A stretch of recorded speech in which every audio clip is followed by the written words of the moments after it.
चलिए मंगलाचरण करते हैं और फिर इस परम गुह्य ज्ञान को जानने का प्रयास करते हैं। परम गुह्य ज्ञान है ना। ओम नमो भगवते वासुदेवाय। ओम नमो भगवते वासुदेवाय। ओम नमो भगवते वासुदेवाय। ओम अज्ञानतिमिरान्धस्य ज्ञानाञ्जनशलाकया चक्षुरुन्मिलितं येन तस्मै श्रीगुरवे नमः। श्रीचैतन्यमनोभीष्टं स्थापितं येन भूतले स्वयं रूपः कदा मह्यं ददाति स्वपदान्तिकं।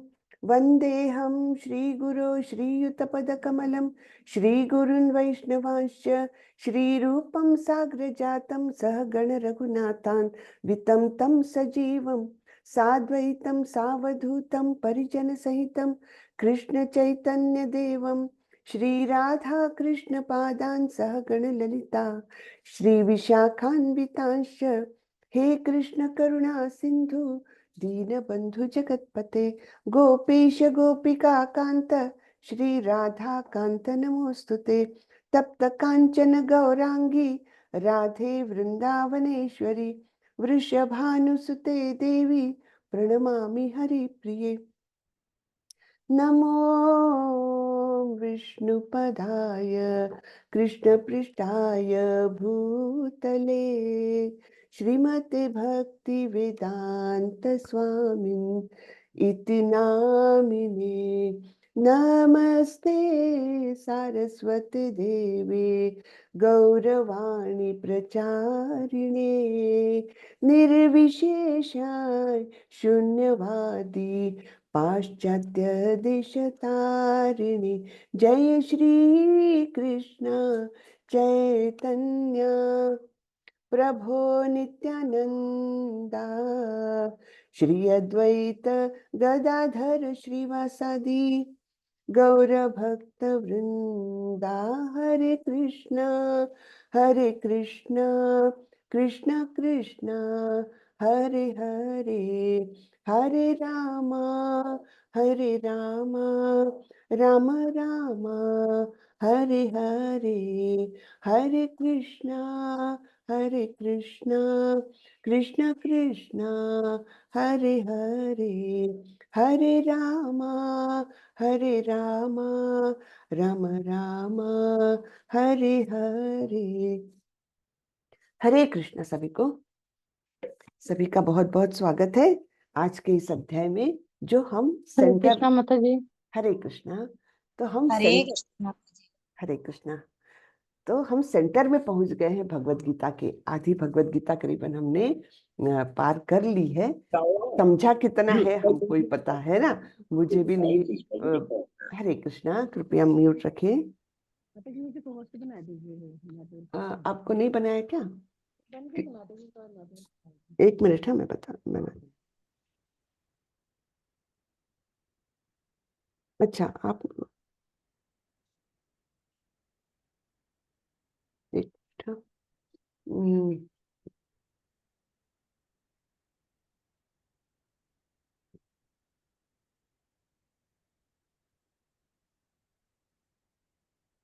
मुझे लगा मैंने आपको को होस्ट बना दिया।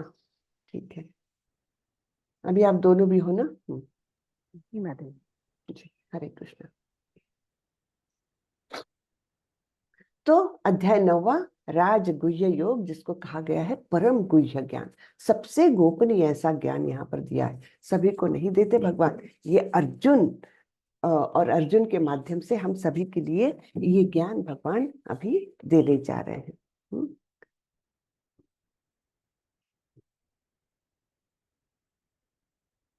श्री भगवानुवाच इदं तु ते गुह्यतमं प्रवक्ष्याम्यनसूयवे ज्ञानं विज्ञान सहितं यज्ञात्वा मोक्षसे अशुभात्।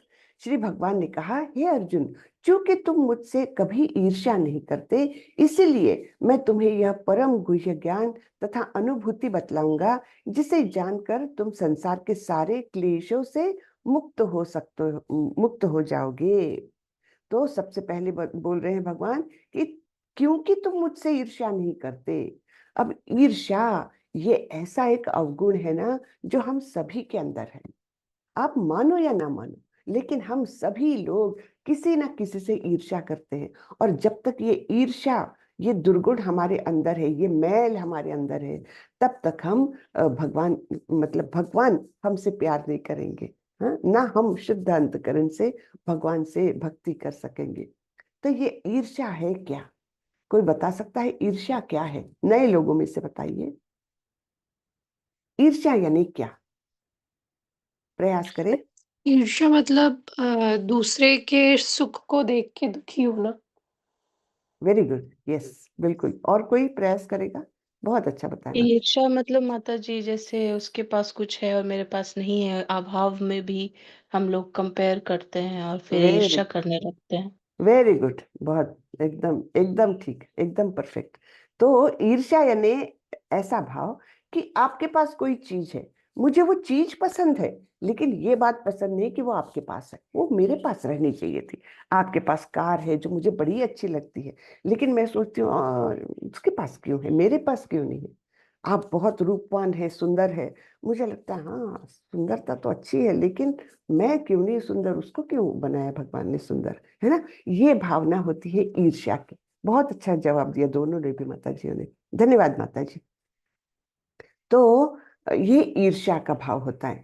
और एक्चुअली अब हमने सोचना चाहिए, कोई रूपवान है, कोई सुंदर है, या कोई धनवान है, तो वो उसको जो मिला हुआ है, वो एक्चुअली किसने दिया है? वो दिया तो भगवान ने है। रूप क्या हम अपना बना सकते हैं? क्या हम धनवान केवल अपने प्रयासों से हो सकते हैं? नहीं। जब तक भगवान का अप्रूवल नहीं है, हम कोई चीज प्राप्त नहीं कर सकते। तो अगर आपके पास वो चीज है, तो निश्चित रूप से वो भगवान के अप्रूवल से ही आई है। हम कितना भी बोल ले कि अरे इसकी तो कोई औकात नहीं है, लेकिन देखो कैसे ठाठ से रहता है, हम कितना भी बोल ले, लेकिन ये बात समझनी आवश्यक है कि उसको जो कुछ मिल रहा है वो भगवान द्वारा ही प्रदत्त है ना। हम लोग ऐसे समाज में बहुत लोग देखते हैं कि जो बुरे कर्म करते हैं, है ना, सब प्रकार की गंदगी में लिप्त रहते हैं, है ना, समाज को दूषित करते हैं, फिर भी वो धनवान है और घर में सब अच्छा है, उनके परिवार अच्छा है, सब कुछ अच्छा है। फिर हमको लगता है ये क्या है ना, ऐसा क्यों है? सारे तो दुर्गुण भरे हैं, सबसे तो झगड़े करते हैं, और फिर भी उसके घर में धन संपत्ति आती रहती है, ये क्यों? ये भगवान का अप्रूवल है। और भगवान क्यों देते हैं? क्योंकि उनका कुछ पुण्य संचय है पिछले जन्म का। हम्म। और उनकी इच्छाएं थी कि मैं धनवान बनूं। उस इच्छा को और पुण्य संचय को, दो बातें हैं, है ना, कर्म और इच्छा, दोनों भी जिस प्रकार से रहती है, भगवान उसकी पूर्ति करते हैं, है ना। यानी पिछले जन्म में उसने इच्छा की होगी मैं बहुत धनवान हूँ, लेकिन धनवान होने की इच्छा करना केवल सफिशिएंट नहीं है, उसके साथ उसके पुण्य कर्म भी चाहिए। जैसे हम कोई चीज बाजार में लेने गए, सपोज मैं एक साड़ी लेने गई बाजार में, तो साड़ी कैसे लूंगी मैं? जितना मेरा बजट है, यानी मेरे कर्मों का संचय, और दूसरा मेरी इच्छा, मुझे मेरे पास बहुत धन संचय है, चलो मैं तो मेरे मेरे पास लाखों रुपए हैं, लेकिन मुझे सिंपलिसिटी में ही आनंद है, तो मैं सिंपल वाली ही साड़ी लूंगी, है ना। मेरी इच्छा वो भी मायने रखती है। और अगर मैं चाहूं कि मैं बहुत 15,000 की साड़ी लूं, लेकिन मेरे पास पैसे ही नहीं है, तो भी मैं नहीं ले सकती। यानी दोनों प्रकार से बातें हैं, इच्छा भी होनी चाहिए और पुण्यों का संचय भी होना चाहिए। तो जब किसी व्यक्ति को कुछ मिलता है, प्राप्त होता है, तो निश्चित रूप से उसकी इच्छा भी रही है और उसका पुण्य संचय भी उतना, मतलब वो वस्तु खरीदने के लिए जो पैसा लगता है, वो पुण्य संचय भी उसके पास है। तो इसलिए ये बातें हमारे मन में जब आती है कि क्यों उसके पास है, मेरे पास क्यों नहीं है, तो ये बहुत ही गलत है। और इस प्रकार से हम, एक प्रकार से हम भगवान के डिसीजन पर क्वेश्चन मार्क कर रहे हैं कि भगवान ने क्यों इसको दिया।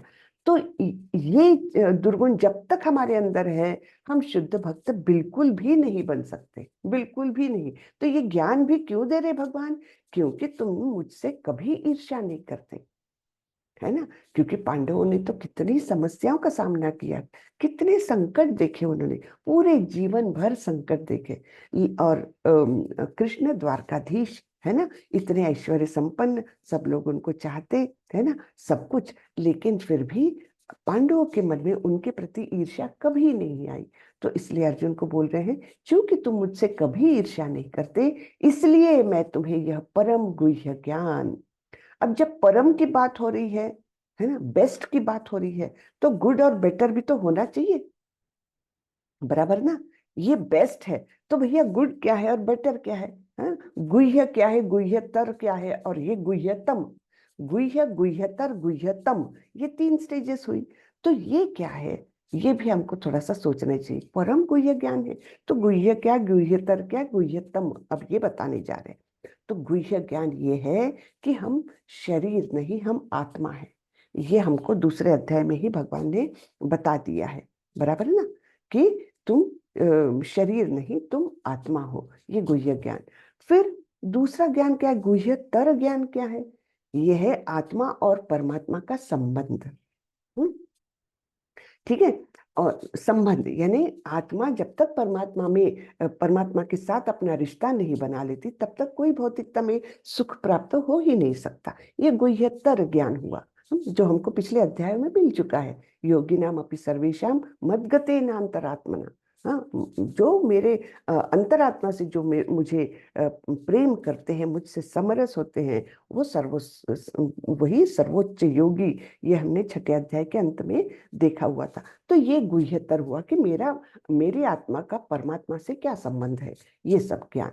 और अभी ये परम गुह्य ज्ञान जो देने जा रहे हैं, तो वो प्रोसेस कि किस प्रकार मैं भगवत प्राप्ति कर सकता हूँ, है ना। तो इस प्रकार से ये 3 लेवल का ज्ञान अभी तक हमको प्राप्त हुआ। ये गुह्यतम अभी प्राप्त होने जा रहा है ना। सुंदर बातें अच्छी लगी ना? हरे हाँ जी कृष्णा। माता जी। हाँ हरे कृष्ण माता जी। जी जी, माता जी, हरे कृष्णा। हाँ, हरे कृष्णा। तो इस प्रकार से ये परम गुह्य ज्ञान अब हमको भगवान बताएंगे। तो यह परम गुह्य ज्ञान तथा अनुभूति, अनुभूति यानी हम अनुभव कर सकते हैं उसका, हाँ, केवल ऐसे पुस्तकी ज्ञान हरे नहीं है। कृष्णा माता जी। हरे कृष्णा जी हरे माता जी। कृष्णा माता जी। हरे कृष्णा जी। माता जी, इसको प्लीज एक बार और थोड़ा सा रिपीट कर दीजिए। अच्छा, ठीक है। तो देखिए, गुह्य, गुह्यतर और गुह्यतम, 3 प्रकार के गुह्य ज्ञान, गोपनीय ज्ञान यहाँ पर भगवत गीता में भगवान बताते हैं। गुह्य ज्ञान क्या है कि तुम शरीर नहीं, तुम आत्मा हो। ये सबको नहीं पता, मानते नहीं है लोग, लेकिन ये ज्ञान यहाँ पर बताया है दूसरे अध्याय में। और उसमें मैं 1 मिनट फैन चालू करती हूँ, 1 मिनट, हाँ प्लीज। अच्छा,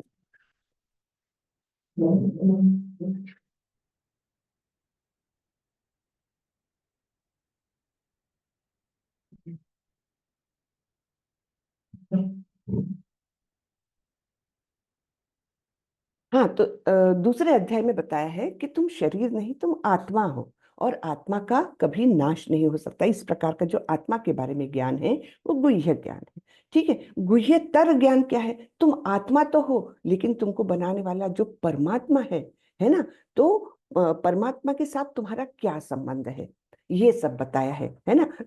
जैसे बताया था, परस्तस्मास्तु, वो एक श्लोक है ना, जिसमें बताया था कि किस प्रकार से एक भौतिक प्रकृति और दूसरी परम प्रकृति, परा प्रकृति है, उसके बारे में ज्ञान दिया था। वो गुह्यतर ज्ञान यानी आत्मा और परमात्मा का संबंध इस प्रकार से बताया था।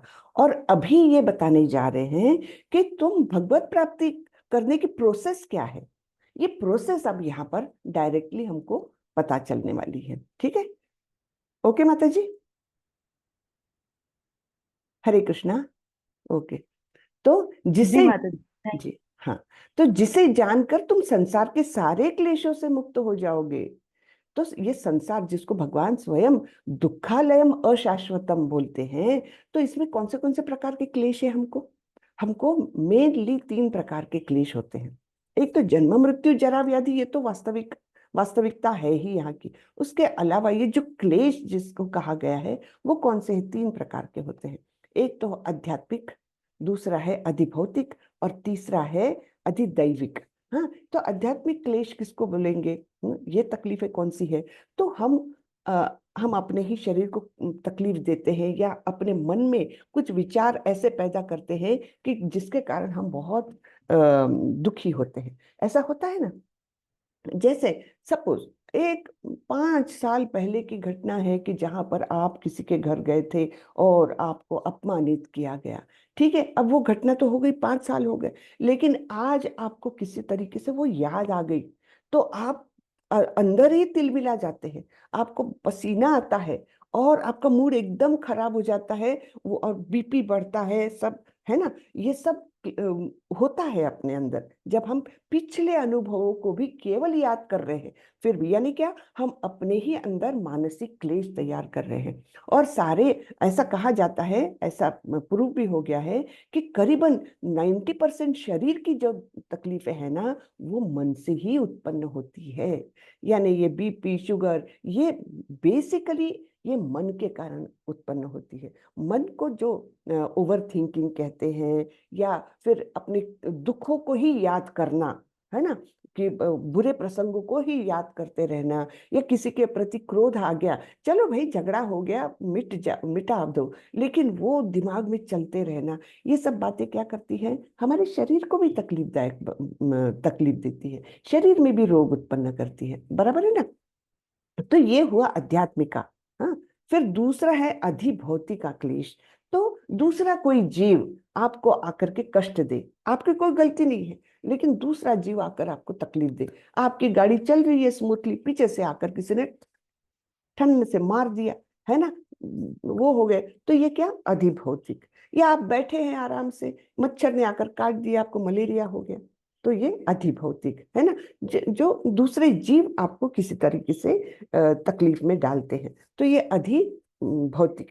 और अधिदैवी क्या है, आपकी कोई गलती नहीं है, लेकिन बाढ़ आ गई, हाँ, बहुत तकलीफ हो गई आपको, एक तो घर का सामान का नुकसान हो गया, शायद आपके कोई प्रियजन भी उसमें चले गए, है ना, या फिर अचानक से आग लग गई, ये जो, या अर्थक्वेक हो गया, आपके कंट्रोल में नहीं है ये, लेकिन वो हो गया और आपको तकलीफ हो गई, अब युद्ध शुरू हो गया।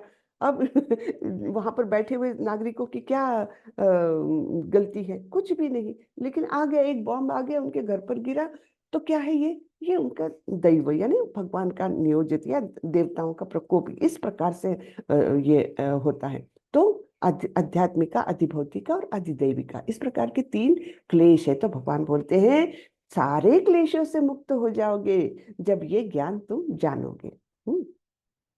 चलिए हम आगे बढ़ते हैं। इस प्रथम श्लोक का विशिष्ट महत्व है। इदम ज्ञानम, यह ज्ञान शब्द शुद्ध भक्ति के द्योतक है, जो 9 प्रकार से की जाती है। हाँ? ठीक है, इदम ज्ञानम जो कहा है, तो उसका मतलब है शुद्ध भक्ति, और वो 9 प्रकार से की जाती है। श्रवण, कीर्तन, स्मरण, पाद सेवन, अर्चन, वंदन, दास्य, सख्य तथा आत्मसमर्पण। तो ये 9 प्रकार से भक्ति की जा सकती है। इसमें से एक या एक से अधिक बातें अपना करके हम भक्ति के परमोच्च स्थान तक पहुंच सकते हैं। तो इसके भी उदाहरण आते हैं, जैसे श्रवण में केवल श्रवण करके जिसने परमोच्च स्थान प्राप्त किया, ऐसा उदाहरण है परीक्षित महाराज का, है ना। उनको आखिरी के केवल, मतलब उनको श्राप मिला था कि आज से 7वें दिन तुमको तक्षक नामक सांप आके काटेगा और तुम्हारी मृत्यु हो जाएगी। केवल 7 दिन उनको मिले थे, लेकिन उन्होंने 7 दिन में क्या किया, शुक मुनि से संपूर्ण भागवतम सुना, केवल सुना, तो केवल श्रवणम के माध्यम से वो परमोच्च स्थान को प्राप्त किए।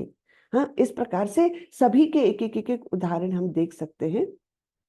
यहाँ पर है क्या, देखते नहीं, यहाँ पर नहीं, तो ठीक है। कीर्तन, स्मरण, पाद सेवन, पाद सेवन तो लक्ष्मी जी का है, हाँ, और दूसरे भी लोग करते हैं। अर्चनम, वंदनम, दास्यम, दास्यम तो हनुमान जी, साख्यम अर्जुन, है ना। और आत्मसमर्पण, ये आत्मसमर्पण किसका है, बलि महाराज का। बलि महाराज ने जैसे 3 पग जमीन मांगी थी वामन देव ने, और इन्होंने बोला ठीक है, इतने बड़े राजा है, 3 पग जमीन, ये छोटा सा बालक कितनी भूमि लेगा। उन्होंने हाँ कर दिया, संकल्प ले लिया, और उसके बाद वामन देव ने जो अपना शरीर बड़ा किया, इतना बड़ा किया कि 2 पगों में उन्होंने तीनों लोक ले लिए, 2 पग में। अब बोले तीसरा मैं पग कहाँ रखूं, तब बलि महाराज तो समझ गए ये कोई सामान्य है क्या, ये तो स्वयं विष्णु है ना। तो उन्होंने, बलि महाराज ने अपना सिर उनके सामने नतमस्तक कर दिया और कहा कि यहाँ पर आप पैर रखिए, मेरे सिर पर आप पैर रखिए। और भगवान बहुत खुश हो गए उनसे, है ना। ये आत्मसमर्पण। तो भक्ति के इन 9 तत्वों का अभ्यास करने से मनुष्य आध्यात्मिक चेतना अथवा कृष्ण भावनामृत तक उठ पाता है। इस श्लोक का अनसूयवे शब्द भी अत्यंत महत्वपूर्ण है। बहुश्रुत विद्वान भी भगवत गीता के विषय में अशुद्ध व्याख्या करते हैं। हाँ, तो बहुत सारे विद्वानों ने बहुत सारे भाष्य लिखे हैं, लेकिन क्या उनके भाष्य शुद्ध है? उन्होंने जो टीका लिखी है भगवत गीता पर, क्या वे शुद्ध है? नहीं है शुद्ध। जो अभक्त है वो कभी भगवत गीता की व्याख्या ठीक तरीके से, शुद्ध तरीके से नहीं कर सकेगा, क्योंकि उसके मन में ईर्ष्या है। हाँ, तो यहाँ पर प्रभुपाद जी कहते हैं, चूंकि वे कृष्ण के प्रति ईर्ष्या रखते हैं, अतः उनकी टीकाएं व्यर्थ होती है। केवल कृष्ण भक्तों द्वारा की गई टीकाएं ही प्रामाणिक है। हाँ, तो केवल भक्त जिसका अंतःकरण पूर्णतः शुद्ध है, ऐसा भक्त जब भगवत गीता को समझता है और दूसरों को बताता है, तब वो निश्चित रूप से शुद्ध है। और मैं बार बार ये बोलती हूँ कि हम कितने भाग्यवान हैं कि ऐसे शुद्ध भक्त के संपर्क में हम आ रहे हैं। उनकी जो उनकी किताबें जो है वो प्रत्यक्ष वो स्वयं है ना। तो इस प्रकार से उनकी पुस्तकों के माध्यम से हम उनके संपर्क में आ रहे हैं। तो ये हमारे लिए अत्यंत भाग्य की बात है। इस भाग्य को हमने बर्बाद नहीं करना है, नहीं तो जीवन हमारा व्यर्थ हो जाएगा, है ना। बहुत भाग्य से हमको ऐसा संग मिलता है परम शुद्ध भक्त का। हाँ, तो केवल कृष्ण भक्तों द्वारा की गई टीकाएं ही प्रामाणिक है। कोई भी ऐसा व्यक्ति जो कृष्ण के प्रति ईर्ष्यालु है, न तो भगवत गीता की व्याख्या कर सकता है, न पूर्ण ज्ञान प्रदान कर सकता है। अतः ऐसी टीकाओं से सावधान रहना चाहिए। जो व्यक्ति यह समझते हैं कि कृष्ण भगवान है और शुद्ध तथा दिव्य पुरुष है, उनके लिए ये अध्याय लाभप्रद होंगे। तो सबसे पहले तो हमने ये समझना चाहिए कि कृष्ण ही भगवान है। षड ऐश्वर्य से युक्त संपूर्ण जगत के सृजन करता, पालन करता, संहार करता स्वयं भगवान कृष्ण है। ये हमने समझना चाहिए और उनकी शुद्धता, उनकी दिव्यता का ज्ञान हमारे पास होना चाहिए। तब कहीं हम जाकर के ये अध्याय समझने के पात्र है। आगे भगवान बोलते हैं, राज विद्या राजगुह्यम पवित्रम इदमुत्तमम प्रत्यक्षावगमम धर्म्यम सुसुखम कर्तुम अव्ययम। यह ज्ञान सब विद्याओं का राजा है, जो समस्त रहस्यों में सर्वाधिक गोपनीय है। यह परम शुद्ध है और चूंकि यह आत्मा की प्रत्यक्ष अनुभूति कराने वाला है, अतः यह धर्म का सिद्धांत है। यह अविनाशी है और अत्यंत सुखपूर्वक संपन्न किया जा सकता है। तो ये जो भक्ति का मार्ग है ना, ये कैसा है? अविनाशी। आपके शरीर आप छोड़ दो, दूसरी योनियों में भी जाओ, तब भी इसका नाश नहीं होता। ये सबसे महत्वपूर्ण है ना। ये अविनाशी है। आज इस जीवन में हमने 2 कदम ही चले हैं भक्ति की ओर, कोई बात नहीं, भगवान अगला जन्म मनुष्य का देंगे और ऐसी परिस्थितियों में आपका जन्म होगा जहां से आप प्रोत्साहित होंगे आगे बढ़ने के लिए उसी मार्ग पर, है ना। और वहीं से स्टार्ट करोगे जहां तक आपने पढ़ा है, यानी वो ज्ञान, वो भक्ति आपके साथ, शरीर बदलने के बावजूद आपके साथ रहती है। तो ये अत्यंत सुंदर बात है ना। तो यह अविनाशी है और अत्यंत सुखपूर्वक संपन्न किया जाता है। इसमें कोई कष्ट नहीं है। हाँ, कि हमको शरीर को बहुत कष्ट देने हैं या अपने परिवार से छोड़ करके दूसरी जगह जाकर के रहना है, जंगल में जाकर रहना, कुछ भी नहीं। सुखपूर्वक ये संपन्न किया जा सकता है। स्थाने स्थिता श्रुतिगताम तनुवांग मनोभी। स्थान पर, अपने ही स्थान पर रहकर हम भक्ति कर सकते हैं। हाँ, जिस परिस्थिति में है, परिवार में है, जॉइंट परिवार में है, जो भी है, जो परिस्थिति है, उसी में हम इसको सुखपूर्वक संपन्न कर सकते हैं। ये भगवान बताते हैं। और तो और ये परम शुद्ध है और यह आत्मा की प्रत्यक्ष अनुभूति कराने वाला है। यानी हम अनुभव कर सकते हैं कि ये शरीर मैं नहीं हूं, मैं तो कुछ भिन्न हूं। इसके ये तो हम बोलने के लिए बोल देते हैं, लेकिन उसका अनुभव नहीं कर पाते। और ये अनुभूति शुद्ध भक्तों को होती है। मैं आपको एक उदाहरण दे सकती हूँ, बिल्कुल हमने देखा हुआ, हमारे सभी जो भक्तगण हैं मेरे साथ के जो हैं, सभी लोगों ने ये देखा हुआ है। हमारे परम पूज्य गुरु महाराज जो है जय पताका स्वामी महाराज, हाँ, उनका शरीर आप सोच नहीं सकते, इतना कष्ट है उनको, बिल्कुल सोच नहीं सकते। उनका लीवर ट्रांसप्लांट हुआ, उनका किडनी ट्रांसप्लांट हुआ, उनको स्ट्रोक आया, हाँ, सब कुछ, लेकिन वो स्वयं एकदम प्रफुल्लित रहते हैं। वो एक भी क्रिया अपने से नहीं कर सकते, बहुत कष्ट है उनको, एक भी क्रिया नहीं कर सकते, चलना फिरना तो दूर, पूर्णतः वो डिपेंडेंट है दूसरों पर। और फिर भी आप देखिए उनके चेहरे पर इतना तेज, हाँ। तो उनको किसी ने पूछा, आप महाराज जी आप कैसे हैं? तो मैं बहुत अच्छा हूँ, मैं बहुत आनंद में हूँ। तो लोग वो करते हैं कि कैसे ये आनंद में रह सकते, कैसे बोल सकते कि मैं बहुत ही अच्छा हूँ अभी, तो ये कैसे कर सकते? तब वो बोलते हाँ मेरे शरीर को कष्ट है लेकिन मैं बहुत खुश हूँ। और वाकई खुश रहते हैं, वाकई मतलब उनके चेहरे से ही पता चलता, उनकी आंखों से ही पता चलता कि ही इज वेरी हैप्पी। तो ये क्यों है? क्योंकि वो अपने शरीर से अलग अपने आप को महसूस कर सकते हैं, इसलिए, है ना। तो ये प्रत्यक्ष अनुभूति कराने वाला है ये, है ना। तो अतः यह धर्म का सिद्धांत है। तो इस प्रकार से जब हम ऐसे लोगों के संपर्क में आते हैं तब लगता है कि हम कितने शूद्र है ना, बिल्कुल हमारी कोई औकात नहीं है, इतने महान भक्त लोग हैं ये। हम्म। तो ये जय पताका स्वामी महाराज गुरु महाराज हमारे जो है प्रभुपाद जी के डायरेक्ट शिष्य हैं। और उन्होंने देखिए उनका जन्म जो हुआ अमेरिका में, एकदम बहुत रिच फैमिली में हुआ, यानी उंगलियों पर गिनने लायक के उस समय के जो संपूर्ण अमेरिका में ऐश्वर्य संपन्न ऐसे परिवार था, उसमें से एक परिवार में उनका जन्म हुआ था। सब कुछ छोड़ करके 16वें साल से, अब आप सोचिए 16वें साल में बच्चा, उसके क्या क्या अरमान नहीं रहते, क्या क्या नहीं चाहिए, और वो भी ऐसे स्थान पर अमेरिका जैसे, जहां पर संपूर्ण जो इच्छा हो वो करो, वैसा इंद्रिय भोग करो, ऐसे जगह पर रहते हुए 16वें साल में उन्होंने प्रभुपाद जी के पास आ गए, उनके भक्त बन गए, उनके मतलब शिष्य बन गए। और 20वें साल में उन्होंने संन्यास लिया। अब 20 साल का लड़का, हाँ, आप मतलब हम सोच ही नहीं सकते कि 20 साल में कोई संन्यास ले सकता है। संन्यास बहुत बड़ी बात होती है, बहुत ही बड़ी बात होती है, उस लेवल की विरक्ति, ये सब होना बहुत ही बड़ी बात है। और उसके बाद पूरा जीवन उन्होंने केवल प्रभुपाद जी के आदेश के अनुसार बिताया। प्रभुपाद जी ने उनको आदेश दिया कि तुम जाओ मायापुर को डेवलप करो। अब मायापुर में कुछ भी नहीं था, लिटरली कुछ नहीं था, हाँ, एक झोपड़ी बना के वहां पर रहते थे, है ना, टॉयलेट वगैरह भी नहीं था, कुछ भी नहीं। अमेरिका में इतने रिच फैमिली में पैदा हुआ बच्चा, और आप सोचिए झोपड़ी बनाकर, लिटरली हाँ झोपड़ी ऐसे बना करके उसमें रहते थे, ये 5 भक्त लोग रहते थे। और उन्होंने वहां से स्क्रैच से मायापुर डेवलप किया।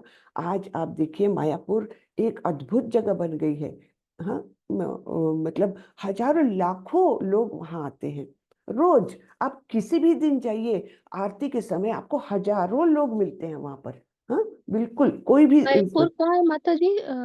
मायापुर है क्षमा कलकत्ता के चाहूंगी। पास, कलकत्ता के पास है। कलकत्ता के पास। हाँ, अच्छा। और वो इस्कॉन का इंटरनेशनल हेडक्वार्टर है, संपूर्ण इस्कॉन का जो दुनिया भर में फैला हुआ है उसका वो हेडक्वार्टर है, हाँ।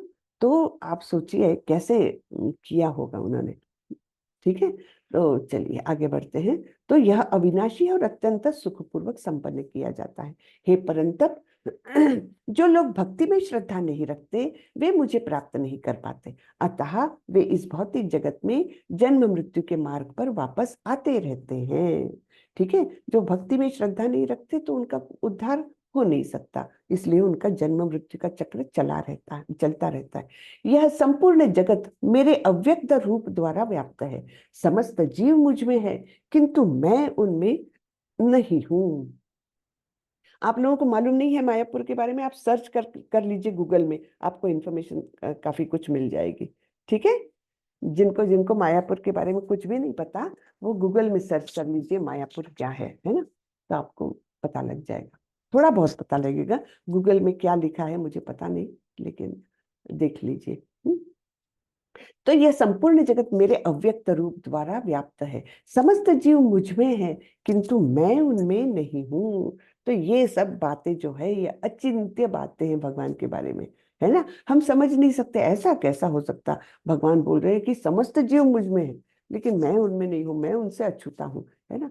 तो ये भगवान का ये अचिंत्य स्वरूप है। तथापि मेरे द्वारा उत्पन्न सारी वस्तुएं मुझ में स्थित नहीं रहती।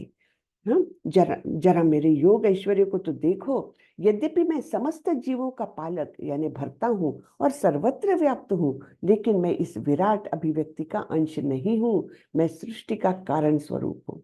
यानी ये जो भौतिक जगत है, मैं उसका अंश नहीं हूँ। भगवान भौतिकता से नहीं जुड़े हुए हैं, वे केवल कारण स्वरूप है। यानी उन्होंने केवल सारे अंशों को निर्माण किया, और अंशों से आपने देखा, कल मैंने समझाया था कि किस प्रकार पहला पुरुष अवतार कारणोदकशाही विष्णु बने, और फिर वहां से भौतिक सृष्टि का सृजन होना चालू हुआ।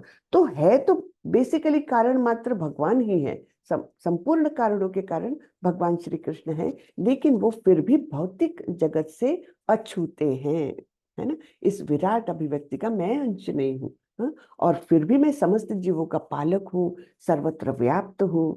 हर अणु में वे परमाणु बन के हैं, हर जीव में वे परमात्मा बन के स्थित है। फिर भी बोल रहे हैं, फिर भी मैं इसका अंश नहीं हूँ। जिस प्रकार सर्वत्र प्रवाहमान प्रबल वायु सदैव आकाश में स्थित रहती है, उसी प्रकार समस्त उत्पन्न प्राणियों को मुझ में स्थित जानो।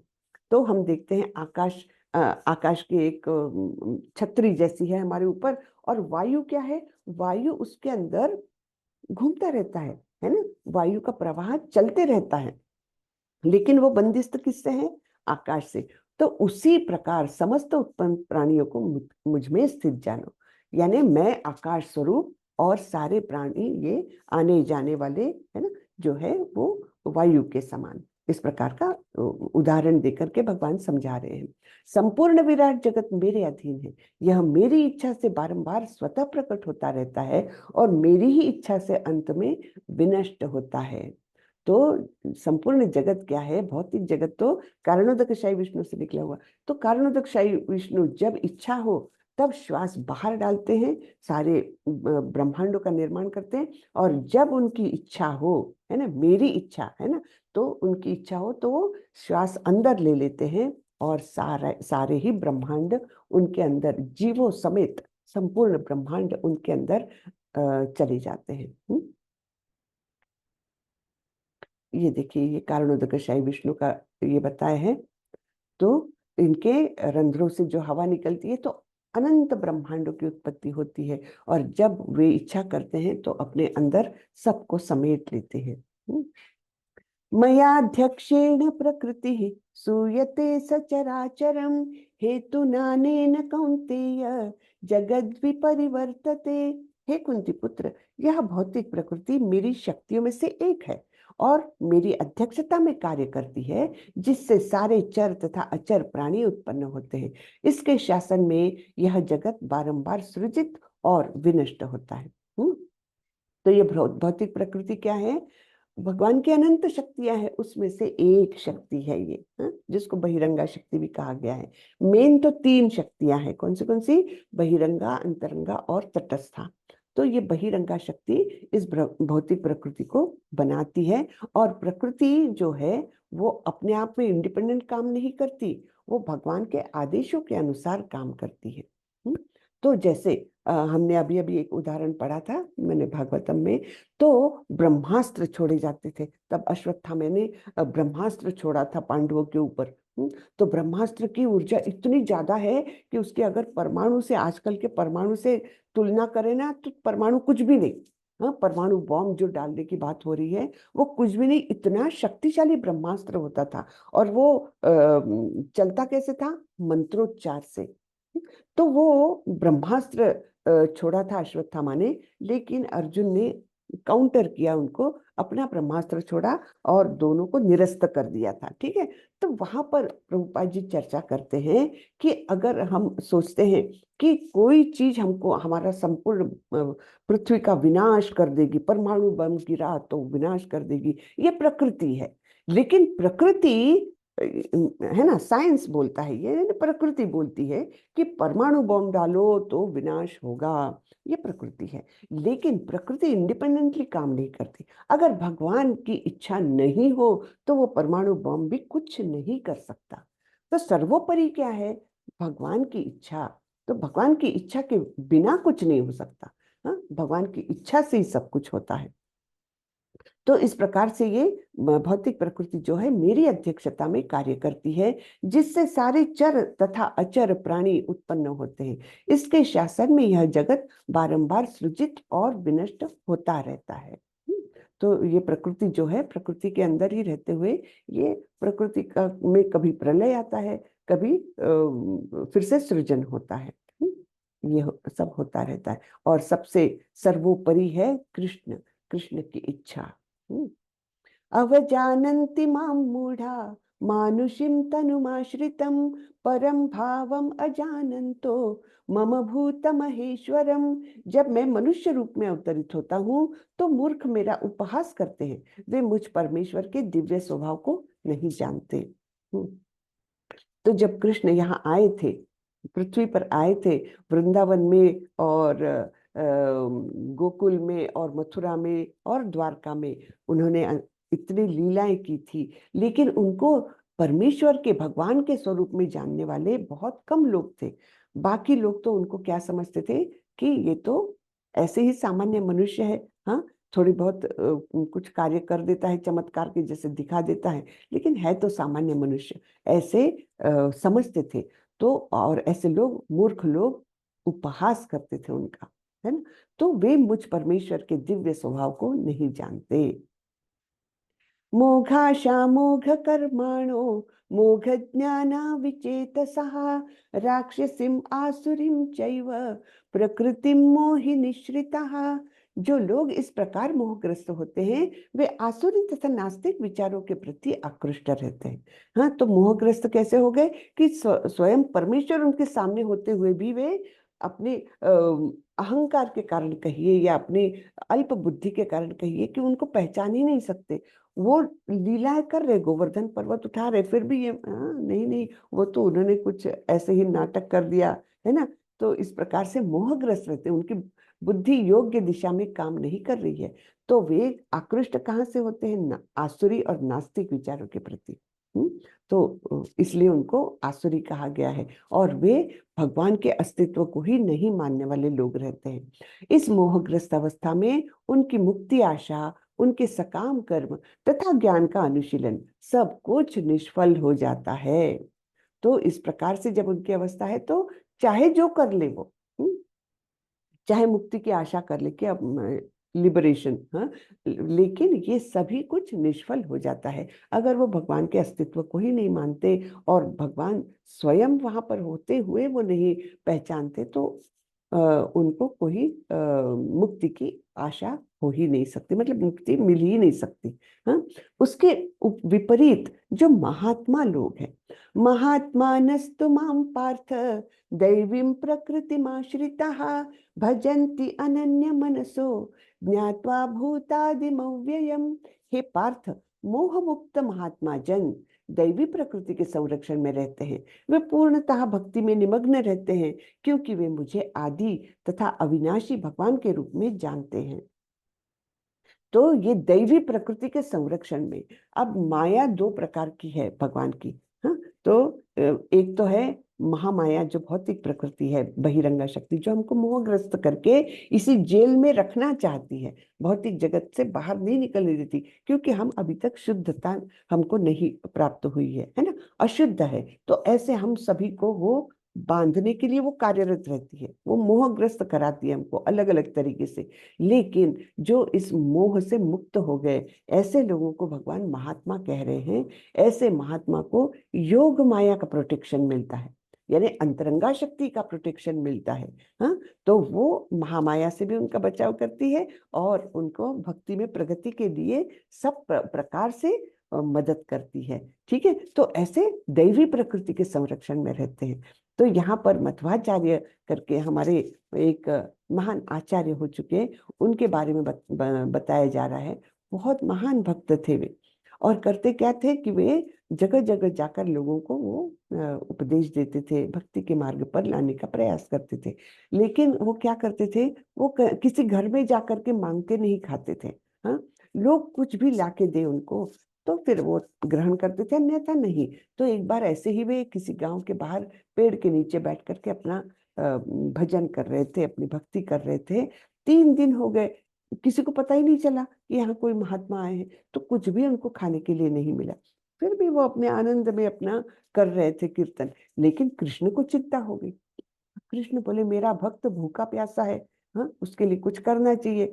तो एक बालक वहां पर आया और बालक ने उनको मिट्टी के घड़े में दूध दिया और बोले महात्मा जी आप ये दूध ग्रहण कर लीजिए।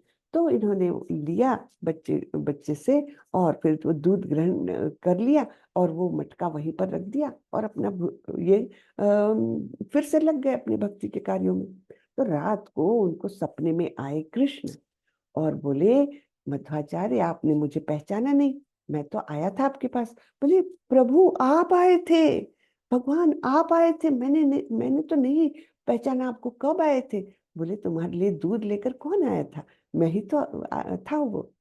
तब इनको बहुत आश्चर्य हुआ, बहुत आनंद भी हुआ और वो दौड़कर उसी पेड़ के नीचे गए जहां पर उन्होंने वो मटका रखा हुआ था और उन्होंने मटके के छोटे छोटे टुकड़े किए, अपनी पोटली में बांध लिए और रोज प्रसाद स्वरूप में वो मिट्टी का थोड़ा सा दाना खा लेते थे कि कृष्ण ने दिया हुआ है ना।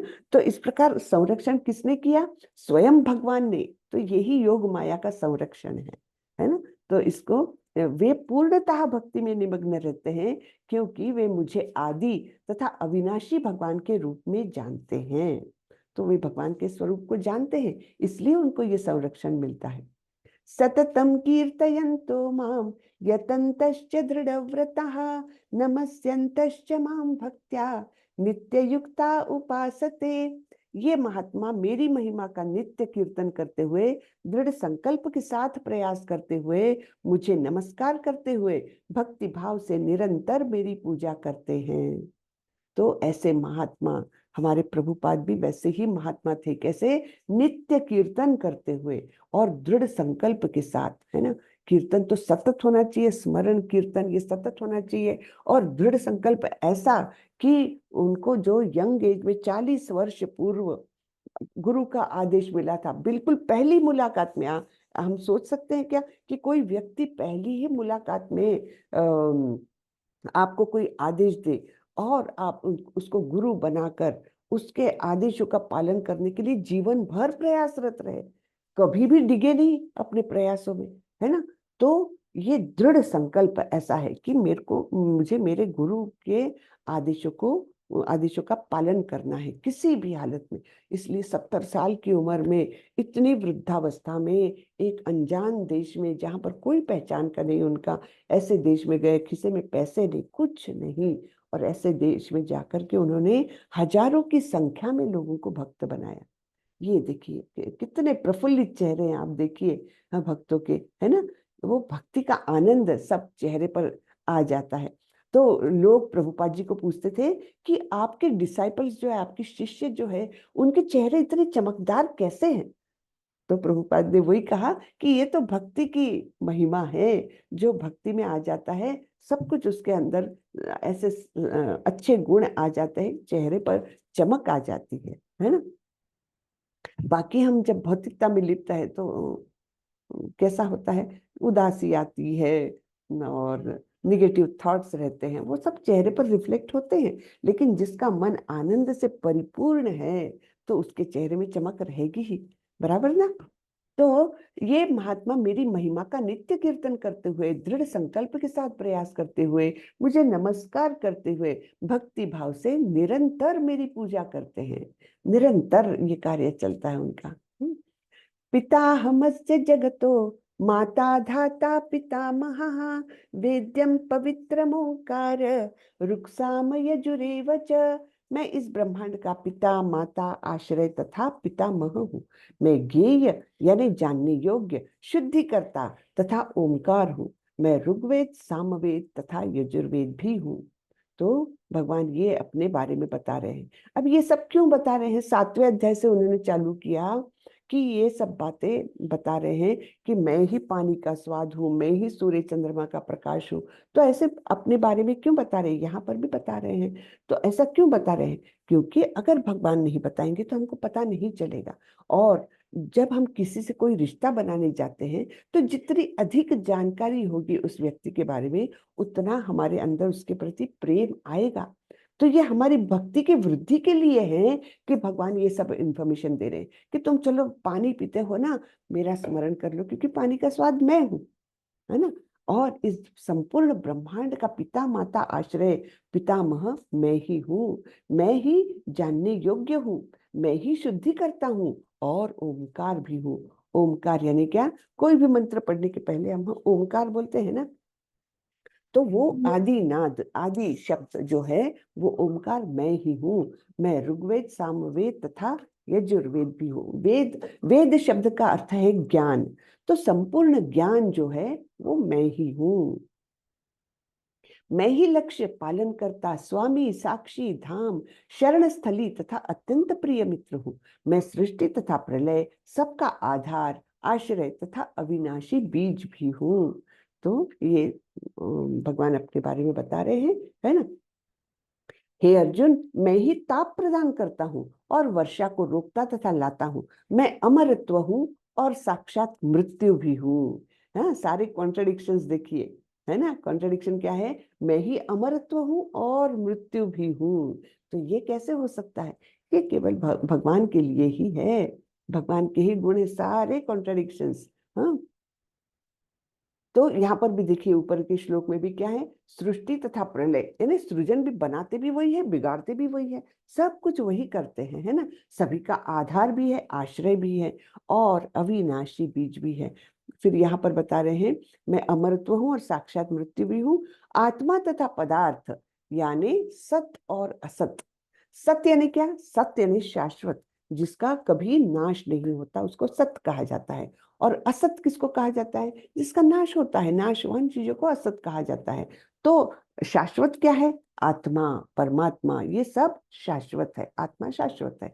लेकिन पदार्थ जो है, जिनसे हम घिरे हुए हैं, पदार्थ, इवन हमारा शरीर, हाँ, पंच महाभूतों से बना हुआ, वो भी पदार्थ ही है। तो ये नाशवान है ना। दोनों मुझ ही में है। जो वेदों का अध्ययन करते तथा सोमरस का पान करते हैं, वे स्वर्ग प्राप्ति की गवेषणा करते हुए अप्रत्यक्ष रूप से मेरी ही पूजा करते हैं। वे पाप कर्मों से शुद्ध होकर इंद्र के पवित्र स्वर्गिक धाम में जन्म लेते हैं, जहां वे देवताओं का सा आनंद भोगते हैं। तो ये उनके लिए बताया है जो अच्छे कर्म करते, वेदों का अध्ययन किया, कुछ अच्छे कर्म किए, तो उनकी पहुंच कहाँ तक रहती है कि मैं दान पुण्य ये वो करूंगा, वेदों का अध्ययन करूंगा तो मुझे स्वर्ग प्राप्ति होगी। तो वाकई में उनको स्वर्ग प्राप्ति होती है। हाँ, और भगवान क्या बोलती हैं? स्वर्ग प्राप्ति की गवेषणा करते हैं, यानी इच्छा करते हैं और प्रयत्नशील रहते हैं स्वर्ग प्राप्ति। लेकिन भगवान बोल रहे कि अप्रत्यक्ष रूप से वो मेरी ही पूजा करते हैं, क्योंकि सभी कारणों के कारण तो भगवान स्वयं है ना। तो इसलिए चाहे आप किसी की भी पूजा करो, अप्रत्यक्ष रूप से भगवान की होती है। लेकिन हमने अप्रत्यक्ष रूप से क्यों करनी है? हमने प्रत्यक्ष रूप से करनी चाहिए, तब भक्ति हमारे अंदर आएगी, है ना।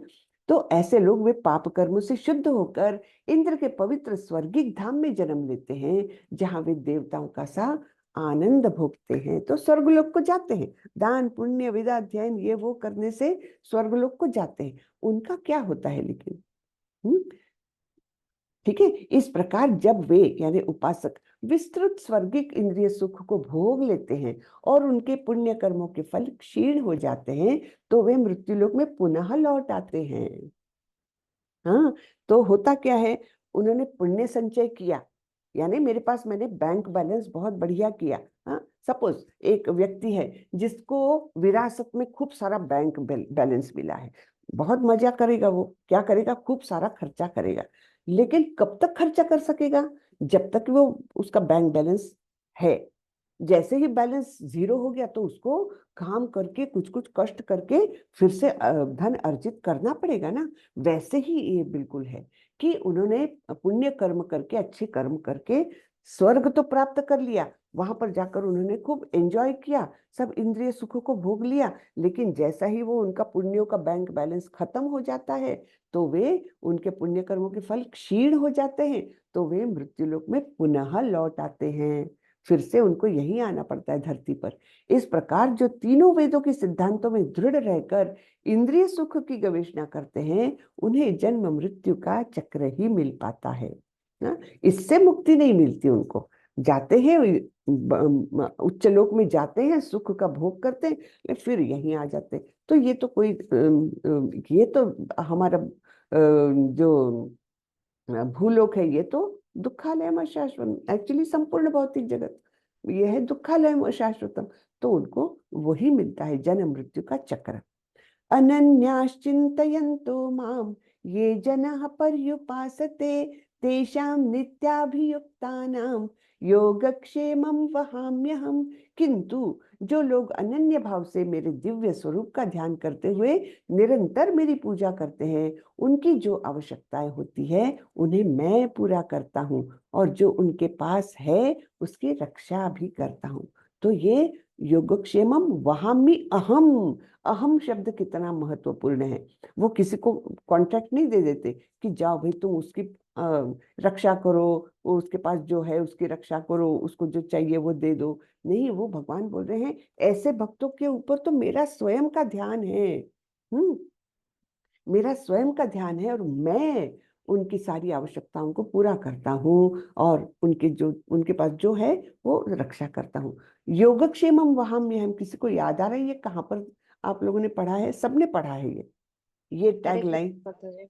हाँ जी, LIC का स्लोगन है। बिल्कुल बिल्कुल। तो यहाँ से लिया हुआ है वो टैग लाइन उनकी, है ना।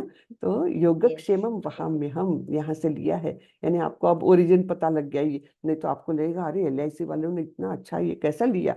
वो यहाँ से लिया है, ठीक है। तो इस प्रकार जो भगवान की पूजा करते हैं तो उनकी रक्षा भगवान स्वयं करते हैं, रक्षा करते हैं, आवश्यकताएं पूरी करते हैं।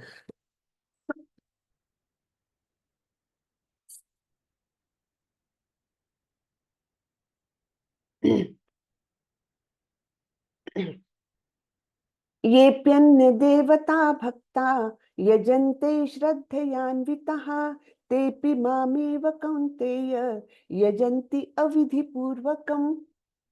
हे कुंती पुत्र, जो लोग अन्य देवताओं के भक्त हैं और उनकी श्रद्धा पूर्वक पूजा करते हैं, वास्तव में वे भी मेरी पूजा करते हैं, किंतु वे यह त्रुटिपूर्ण ढंग से करते हैं, है ना। देवता भी क्या है? उनके अंग स्वरूप है। तो देवताओं का पूजन करना यानी इनडायरेक्टली भगवान का ही पूजन है, लेकिन भगवान बोलते हैं ये त्रुटिपूर्ण है। हाँ? कि मेरा हाथ यानी मेरा अंग है, अगर इस हाथ को ही बड़ा लाल वो करोगे, आप उसकी पूजा करोगे, उसको अच्छा क्रीम लगाओगे, ये इनडायरेक्टली इस शरीर की भी सेवा है। लेकिन डायरेक्टली करिए ना, संपूर्ण अंग का वो हो जाएगा, है ना। तो इसलिए भगवान बोलते हैं त्रुटिपूर्ण ढंग से करते हैं वे। यान्ति देवव्रता देवान् पितॄन् यान्ति पितृव्रताः भूतानि यान्ति भूतेजा यान्ति मद्याजिनोऽपि माम्। जो देवताओं की पूजा करते हैं वे देवताओं के बीच जन्म लेंगे, जो पितरों को पूजते हैं वे पितरों के पास जाते हैं, जो भूत प्रेतों की उपासना करते हैं वे उन्हीं के बीच जन्म लेते हैं, और जो मेरी पूजा करते हैं वे मेरे साथ निवास करते हैं। तो अब हमारे समाज में बहुत ये गलत धारणा है कि क्या फर्क पड़ता है मैं किसी की भी पूजा करूं, एक ही तो है सब कुछ। शिव जी हो और ब्रह्मा जी हो, चाहे गणपति जी हो, सब एक ही तो है, किसी की भी पूजा कर लो। ऐसा नहीं है। भगवान यहाँ पर बिल्कुल स्पेशली बता रहे हैं हमको कि जो जिसकी पूजा करता है उसी के यहाँ जाता है, उसी को प्राप्त करता है। यानी आप अगर शिव जी की पूजा करोगे, शिव जी के धाम जाओगे आप। हाँ, किसी भी देवता की पूजा करोगे, देवताओं के धाम जाओगे। ये नहीं कि आपको तब भी वैकुंठ मिलेगा या गोलोक वृंदावन मिलेगा, नहीं। जैसे प्रभुपाद जी यहाँ पर बहुत अच्छा उदाहरण देकर के समझाते हैं कि आप अगर दिल्ली जाना चाहते हो तो आपको दिल्ली का टिकट लेकर दिल्ली जाने वाली ट्रेन में बैठना पड़ेगा, है ना। ये नहीं कि आप स्टेशन पर जाओ, कोई भी टिकट लो और कोई भी ट्रेन दिख रही है उसमें बैठो और सोचोगे कि मैं तो दिल्ली जा रहा हूँ, दिल्ली पहुंचूंगा। ऐसा नहीं होता। हाँ, तो ये मतलब प्रभुपाद जी ऐसी बातों को जो हमारी समझ के बाहर है, बहुत छोटे छोटे उदाहरण से बहुत अच्छे से समझाते हैं। तो ये उदाहरण हमको बिल्कुल याद रखना चाहिए कि हम जिस गंतव्य का टिकट लेंगे, यानी क्या, वैसे कर्म करेंगे और फिर उन्हीं का पूजन करेंगे, उन्हीं की भक्ति करेंगे, यानी उस ट्रेन में बैठेंगे, तब कहीं हम उस गंतव्य तक पहुंचेंगे। तो अगर हमको भगवान श्री कृष्ण के धाम जाना है, परम धाम जाना है, तो हमको क्या करना पड़ेगा, हमारे कर्म भी उतने ही अच्छे हो और हमने भक्ति भी उतनी ही ताकत से करनी है, और यानी ट्रेन में भी बैठ गए और फिर हम जाएंगे निश्चित रूप से भगवान के धाम में, वैकुंठ धाम या गोलोक वृंदावन धाम। अन्यथा क्या है, हम किसी भी कोई भी टिकट ले ले और कोई भी ट्रेन में बैठ जाए तो भैया हमारा तो गंतव्य पता नहीं कौन सा है।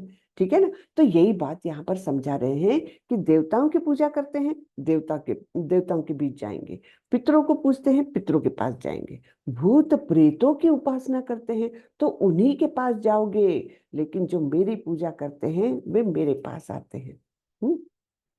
पत्रम पुष्पम फलम तोयम यो मे भक्त्या प्रयच्छति तदहम भक्त्युपहृतम अश्नामि प्रयतात्मनः।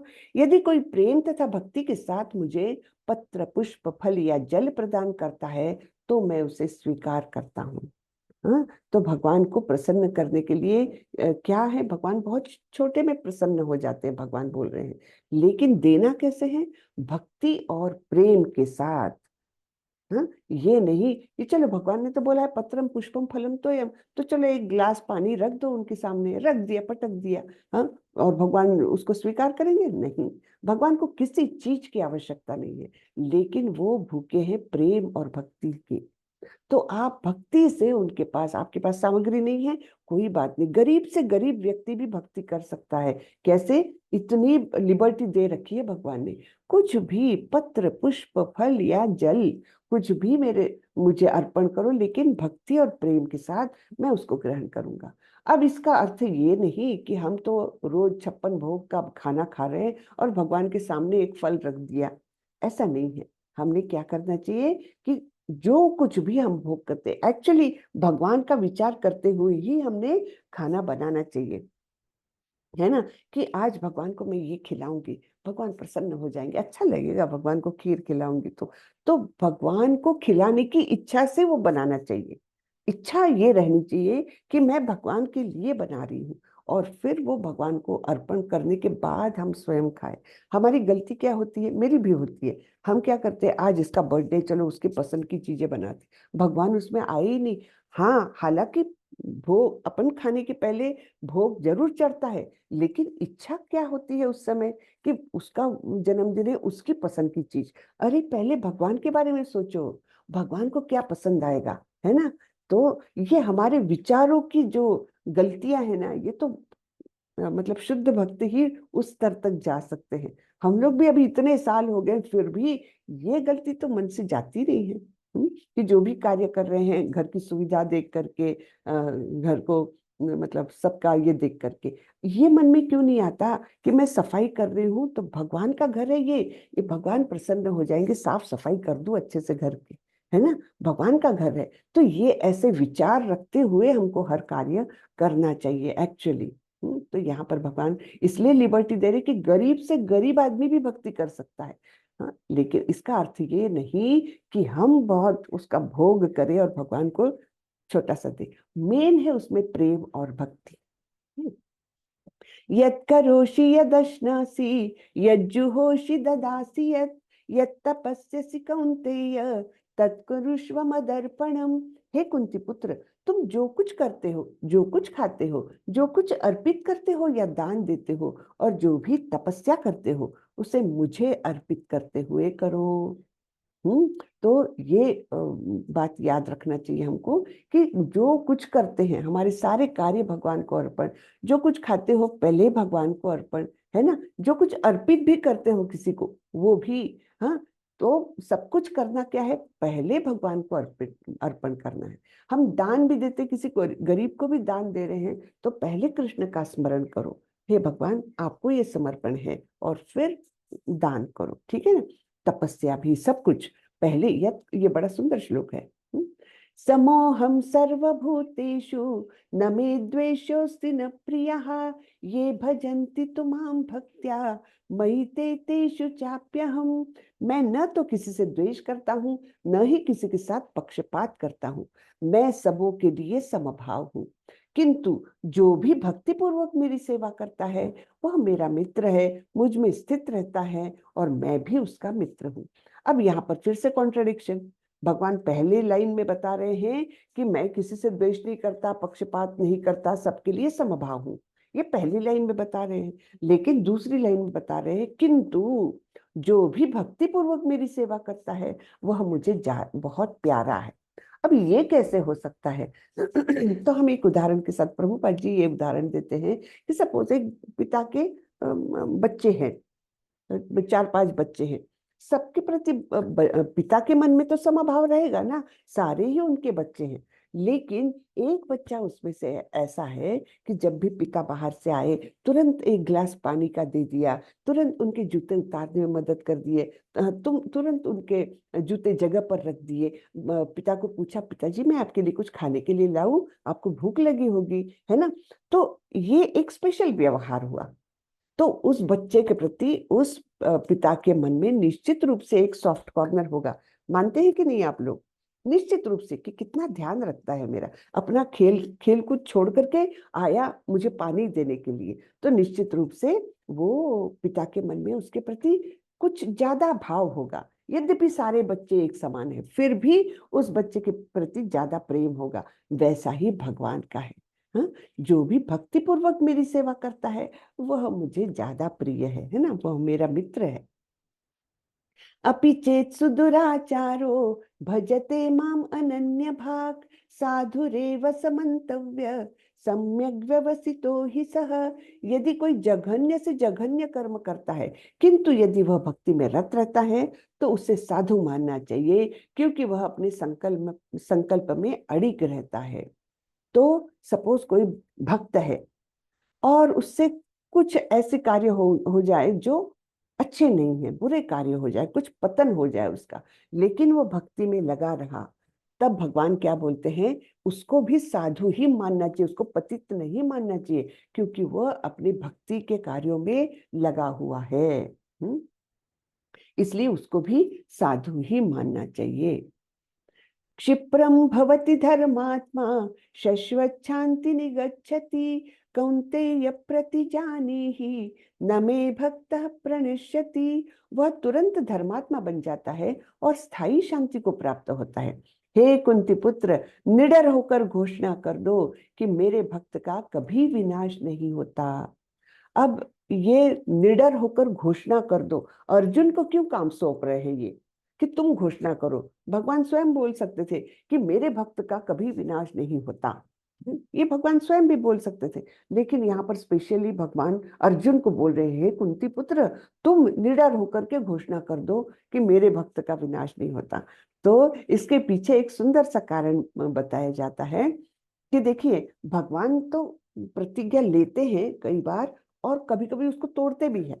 जैसे कुरुक्षेत्र के युद्ध मैदान में मैं शस्त्र नहीं उठाऊंगा, मैं केवल सारथ्य करूंगा, ऐसी उन्होंने शपथ ली थी। लेकिन जब भीष्म पितामह के बाणों से अर्जुन एकदम परेशान हो गया, ऐसी परिस्थिति आ गई, उसका रथ टूट गया, सब कुछ टूट गया, मुकुट चला गया, है ना। ऐसी परिस्थिति में भगवान श्री कृष्ण ने क्या किया, उसी रथ का पहिया उठा करके वे भीष्म पितामह की ओर दौड़े, उन पर आक्रमण कर दिया, यानी उन्होंने अपनी ही शपथ तोड़ दी, है ना।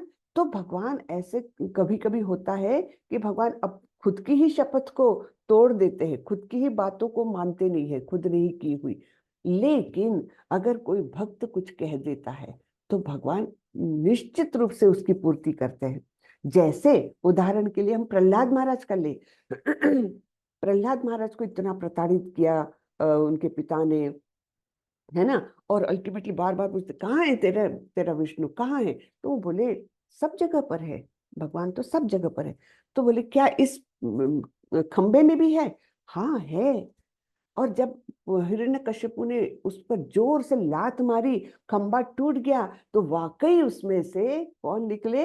नरसिंह भगवान, है ना। कितनी अद्भुत बात है। तो क्यों ऐसा किया भगवान ने? क्योंकि उनके भक्त ने बोला था हाँ इसमें भी है भगवान। तो वो दिखाने के लिए कि मेरे भक्तों का शब्द कभी मैं तो टूटने नहीं देता हूँ।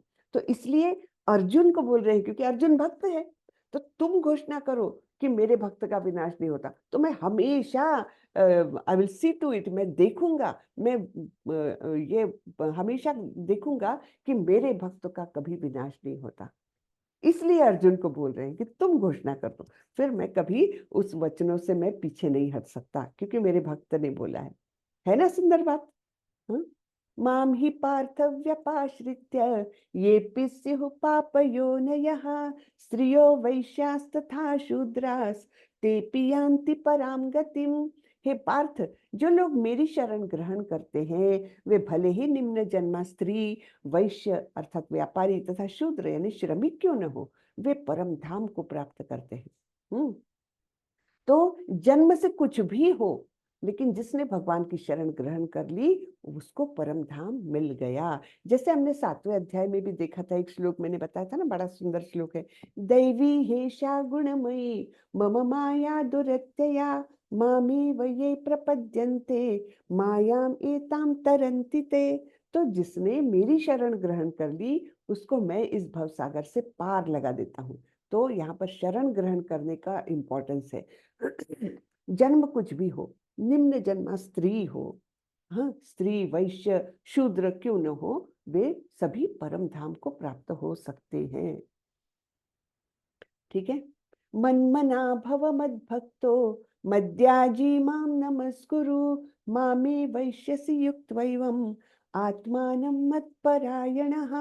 अपने मन को मेरे नित्य चिंतन में लगाओ मेरे भक्त बनो, मुझे नमस्कार करो और मेरी ही पूजा करो। इस प्रकार मुझ में पूर्णतया तल्लीन होने पर तुम निश्चित रूप से मुझको प्राप्त होंगे।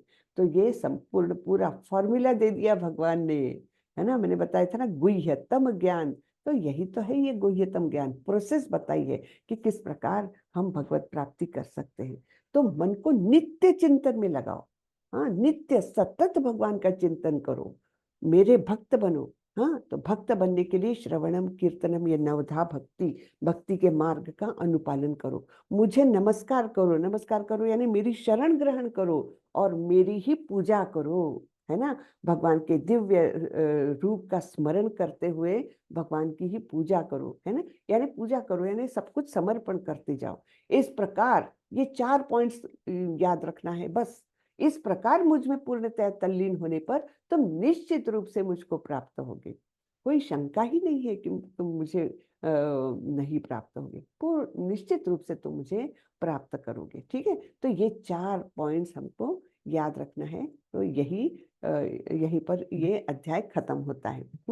इस श्लोक से श्रीला प्रभुपाद जी के कुछ शब्द हम देखते हैं। श्रीला प्रभुपाद की जय। इस श्लोक से स्पष्ट है कि इस भौतिक जगत से छुटकारा पाने का एकमात्र साधन कृष्ण भावनामृत है। लेकिन कृष्ण तत्व को न जानने के कारण भाष्यकार कृष्ण को छिपाते हैं और उनको उनके मन या शरीर से पृथक बताते हैं। यद्यपि यह कृष्ण तत्व के प्रति निरी अज्ञानता है, किंतु कुछ लोग जनता को भ्रमित करके धन कमाते हैं। तो बहुत सारे कृष्ण कथा बताने वाले, कृष्ण भगवत गीता पर या भागवतम पर भाष्य करने वाले बहुत लोग हैं, लेकिन वे क्या करते हैं, पूर्णतः कृष्ण को जानते ही नहीं है, कृष्ण तत्व को नहीं जानते हैं। और इस प्रकार वो कृष्ण के भी एक प्रकार से अलग अलग उसमें बांट देते हैं और उनके मन या शरीर से पृथक बताते हैं ना, कृष्ण तत्व अलग है, उनका शरीर अलग है। लेकिन नहीं, भगवान का स्वरूप जो है एब्सोल्यूट है, निरपेक्ष स्वरूप है उनका। तो उनका मन, शरीर, बुद्धि या उनका नाम, उनके गुण, उनका रूप, उनकी लीलाएं, उनका जो साज सामग्री रहती है, उनके पार्षद, ये संपूर्ण भगवान में ही है, भगवान ही है। हाँ, तो ये पृथकता नहीं है उनमें, क्योंकि उनका नेचर ही एब्सोल्यूट है। हाँ, तो इसलिए पृथकता उनमें न होने के कारण अगर कोई लोग इस प्रकार से बताते हैं, कृष्ण तत्व के बारे में न जानते हुए अगर ये करते हैं, तो केवल वे भ्रमित कर रहे हैं लोगों को। अतः मनुष्य को कृष्ण के आदि रूप में मन को स्थिर करना चाहिए। उसे अपने मन में यह दृढ़ विश्वास करके पूजा करने में प्रवृत्त होना चाहिए कि कृष्ण ही परम है। कृष्ण की पूजा के लिए भारत में हजारों मंदिर है जहां पर भक्ति का अभ्यास किया जाता है। जब ऐसा अभ्यास हो रहा हो तो मनुष्य को चाहिए कि कृष्ण को नमस्कार करे, उसे अर्च वग्रह के समक्ष नतमस्तक होकर मनसा वाचा कर्मणा हर प्रकार से प्रवृत्त होना चाहिए। हाँ, मन, वाणी और कर्म, ये तीनों भी संपूर्णतः भगवान की शरण में दे देना चाहिए, है ना। इस प्रकार से प्रवृत्त होना चाहिए। इससे वह कृष्ण भाव में पूर्णतया तल्लीन हो सकेगा, इससे वह कृष्ण लोक को जा सकेगा। उसे चाहिए कि कपटी भाष्यकारों के बहकावे में न आए, उसे श्रवण कीर्तन आदि नवदा भक्ति में प्रवृत्त होना चाहिए। शुद्ध भक्ति मानव समाज की चरम उपलब्धि है। चरम उपलब्धि मानव समाज की क्या है? कृष्ण भक्ति, है ना। तो शुद्ध भक्ति यही है। तो इसी प्रकार से यानी मानव जीवन सार्थक करना है तो भक्ति में ही आना पड़ेगा, तब हमारे जीवन का सार्थक हो जाएगा। अन्यथा हम तो बस खाए पिए सोए, है ना। आहार निद्रा भय मैथुन च सामान्य एतत् पशु भी नराणाम। हमको पशु के समान जीवन नहीं जीना है, हमको मनुष्य बनकर के जीवन जीना है। और मनुष्य जीवन की सार्थकता है शुद्ध भक्ति। बराबर है ना। बहुत सुंदर बातें हैं, है ना। तो ये अध्याय 9 का सारांश देख लेते हैं हम। राज विद्या, ये दूसरे श्लोक में भगवान ने बताया ना कि कैसी ये विद्या है। राज विद्या राजगुह्यम पवित्रम इदम उत्तमम प्रत्यक्षावगमम धर्म्यम सुसुखम कर्तुम अव्ययम। सुख पूर्वक संपन्न करने वाली ये ऐसी ये विद्या है जो राज, सभी विद्याओं के राजा है। और क्या बताए? राज विद्या राजगुह्यम, ये परम गुह्य ज्ञान है, ये सबको प्राप्त नहीं होता। तो जिनके मन में अशुद्धियां है वो इस ज्ञान को ग्रहण नहीं कर सकते। जैसे पहले ही श्लोक में भगवान बताते हैं कि क्योंकि तुम मुझसे ईर्ष्या नहीं करते इसलिए मैं ये ज्ञान बता रहा हूँ। तो अगर हमारे मन में ईर्ष्या है, अगर क्या है ही, तो ये ईर्ष्या के कारण, ये सब अवगुणों के कारण हम इस ज्ञान को वैसा के वैसा ग्रहण नहीं कर पाते, हमको नहीं समझ में आता, हम नहीं अपना सकते। तो पहले हमारी शुद्धिकरण महत्वपूर्ण है। बराबर है ना। तो वेज टू अप्रोच कृष्ण क्या है? सततम कीर्तयन्तो मां। और अच्छा, फिर अब शुद्धिकरण की बात हुई तो शुद्ध कैसे करें हमारे अंतकरण को? तो उसका सबसे अच्छा बिल्कुल रामबाण उपाय है हरे कृष्ण कृष्ण कृष्ण हरे हरे, हरे राम राम राम हरे हरे। इस मंत्र के उच्चारण से धीरे धीरे हमारे मन का शुद्धिकरण होता जाता है, इसमें कोई शक नहीं है, ये प्रत्यक्ष अनुभव किया हुआ है लोगों ने। हाँ, तो ये हरे कृष्ण महामंत्र का जप जो है इतना दिव्य है, आप उसका जप करोगे धीरे धीरे धीरे आपके मन का मैल जो है, आपकी बुराइयां, आपको क्रोध आता होगा वो हट जाएगा, आपको किसी के प्रति जेलसी ईर्ष्या हो रही होगी वो धीरे धीरे हट जाएगा, है ना। तो लस्ट, एंगर, जो काम, क्रोध, लोभ, मोह, मद, मत्सर, ये षड रिपु हमारे अंदर बैठे हुए हैं ना, ये सारे षड रिपु एक एक शत्रु का धीरे धीरे नाश होता जाएगा। सबसे आखिरी में ईर्ष्या जाती है, ये याद रखिएगा। ईर्ष्या सबसे गहरी ऐसी हमारे मन की दुर्भावना है, लेकिन जैसे जैसे हमारी सफाई होती जाएगी धीरे धीरे ईर्ष्या भी जाएगी। तो ये शुद्धिकरण के बाद हम सारा ये अनुभूति कर सकते हैं, निश्चित रूप से कर सकते हैं। तो ये सततम कीर्तयन्तु मां, ये रास्ता है भगवान को अप्रोच करने का। सतत कीर्तन करो। हाँ? फिर स्वीटनेस ऑफ एक्सक्लूसिव डिवोशन क्या है? मन मना भव मत भक्तो, इतना मतलब छोटे से स्वरूप में भगवान ने बताया हुआ है कि क्या करना है तुमको, केवल इतना ही करना है, 4 ही बातें। मन मना भव मत भक्तो मद्याजी माम नमस्कुरु मामी वैश्यसि युक्त सत्यम मामी वैश्यसि युक्तम ते मैं भूल गई, 1 मिनट। हाँ, मामी वैश्यसि युक्तम ते आत्मानम मत परायणम, है ना, आत्मानम मत परायणम। इस प्रकार तुम पूर्णतया मुझ में तल्लीन हो जाओगे और मुझे प्राप्त करोगे। तो ये फॉर्मूला है आज के अध्याय का। ठीक है, तो ये आज का सत्र खत्म होता है। हरे कृष्णा, हरे हरे कृष्णा, कृष्णा हरे माता जी, कृष्णा दंडवत माता जी। प्रणाम। हरे कृष्णा माता हरे जी। कृष्णा माता जी। हरे कृष्णा हरे हरे कृष्णा, कृष्णा माता जी, हरे हरे कृष्णा कृष्णा, माता जी। हरे कृष्णा माता जी, धन्यवाद। दंडवत प्रणाम। चलिए मैं रिकॉर्डिंग धन्यवाद बंद करती हूँ। हरे कृष्णा माता जी।